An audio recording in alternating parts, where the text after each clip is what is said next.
that each person was afforded was 36 inches high and 18 inches wide. 36 inches high, 18 inches wide. You were connected in groups of 4 by chains on your ankles and chains on your wrists, and you were connected to that person for all intents and purposes for the rest of that journey. So, Mr. BVF, what did somebody else read? But how was I able to do that? Because I had a professor that would put me aside, and I'll never forget this Japanese. He pulls me aside, and he literally pushes me in private school, grabs me by my collar, and says, "Young man."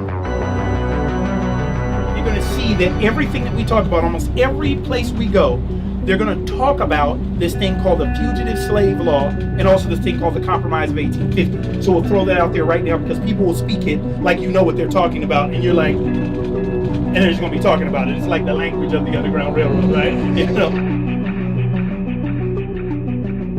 Female with a child, and you've got on a hoop skirt that's drenched, and you're cold. It's winter time. You've got no shoes. You have the slave catchers on your heels with the bloodhounds, with the dogs. But that's the next stop on the Underground Railroad. That's the next station house that you have to get to up on Rankin Hill. So what we're going to do is we're going to go ahead and get up that hill, but take your time if you need to. If you want to go faster, go faster. But one of the things that we've seen people do is actually record their journey on the way up and a narrative. You know, talk about what's happening, how they're feeling as they go up. So it's going to be a real special memory for you. It's going to be an accomplishment. But when you get to the top, you're not to freedom until you get all the way to the Rankin door, that white door. You got to get all the way to the door, and you got to put your hand on that door, lift your arms up, and you're free for this exercise. But still, remember, we got to get to Canada for real freedom. So you guys ready? Yeah.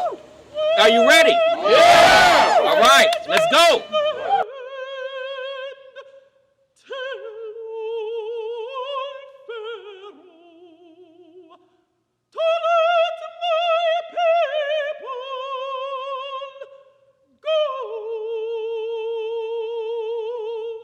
We're almost to freedom. We're going to do it.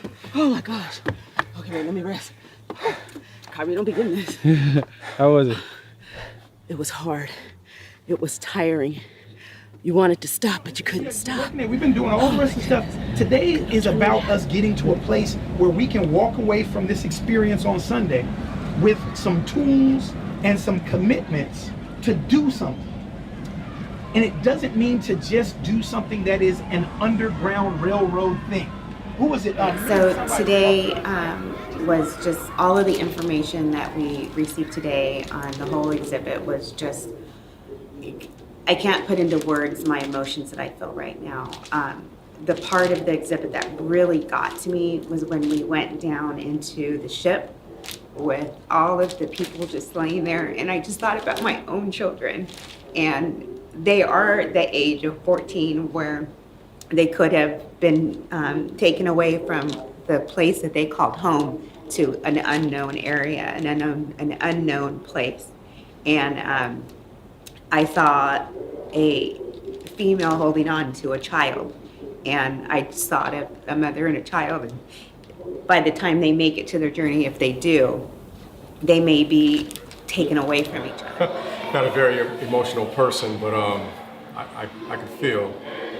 I don't even know what I was actually feeling when I would say the most heartfelt part would be the going down in the lower deck, where they said at least 400 slaves could be there. Just knowing, I think most of us knew a lot of this information, but actually getting to see it, actually not getting to touch it, but just feeling the presence of what was going on. This whole presentation, it was a much deeper, more detailed look at, just a deeper look at slavery. Hi, Hector Vasquez, Principal of Pacific. I have many thoughts, few words to describe how I'm feeling right now. I am so proud of the people who have put this institution together, because it is something that everybody in America should see, especially those of us who say we're educators.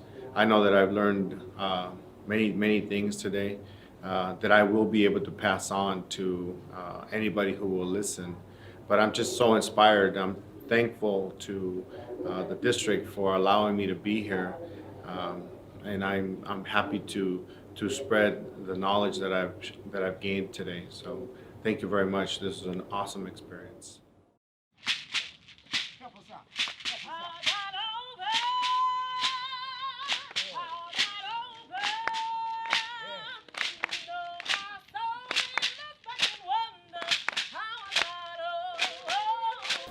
First Church.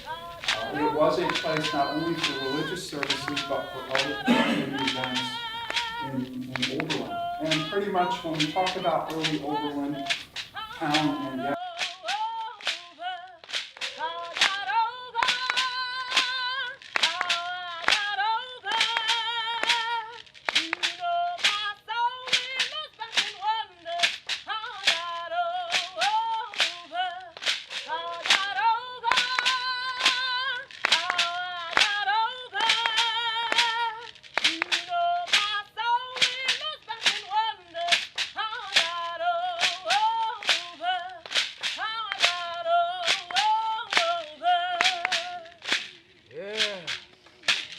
You guys can move around. I'm recording. How about old?